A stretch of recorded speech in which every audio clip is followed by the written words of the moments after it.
Rise in tourists. Should we celebrate or worry about? Imagine visiting the charming city of Venice, Italy. Its historic canals, ornate architecture, and rich culture have drawn visitors for centuries. Post-pandemic, a significant increase in tourists has brought economic relief to the city. Local businesses thrive, and many Venetians find livelihoods in the tourism industry. But what promises tranquility can bring about devastation? We're going to explain to you the complex relationship between Europe's economy and the impact of tourism. Join us as we delve into the effects of reckless travel practices and the quest for responsible tourism management.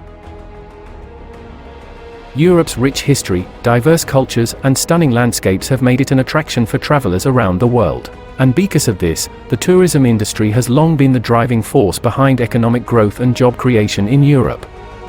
After the pandemic, Europe witnessed a surge in tourism, igniting hope for economic recovery.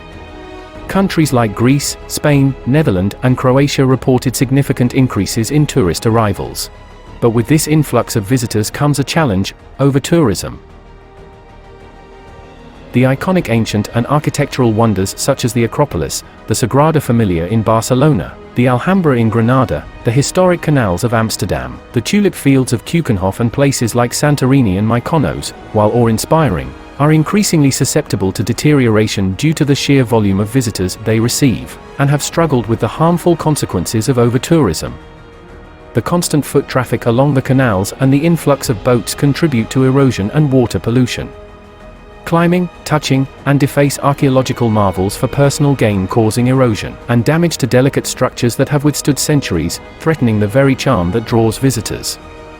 This gives rise to an ongoing requirement for restoration endeavors that might occasionally modify the original configurations. With the influx of tourists, the construction of modern amenities and infrastructure is multiplied to accommodate the increased demand, which often conflicts with the historical aesthetics of the cities and replaces the unique charm of these areas with a homogeneous tourist environment. Local communities, confronting escalating costs of living and displacement because of the tourism sector, may discover their conventional way of life being jeopardized. Meanwhile, their delicate ecosystems are grappling with the waste, pollution, and resource requisites imposed by overwhelming crowds.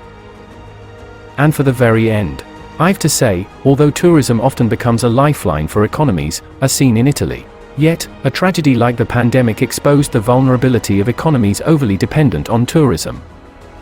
To address these issues, implementing measures such as sustainable and responsible tourism management, visitor quotas, improved waste management, and community involvement are imperative to strike a balance between economic growth and the safeguarding of invaluable cultural and natural heritage, and ensure a brighter future. By working together, travelers, policymakers, and stakeholders can shape a more harmonious future. Europe's allure can endure, providing prosperity without compromising its treasures. See you in the next video then.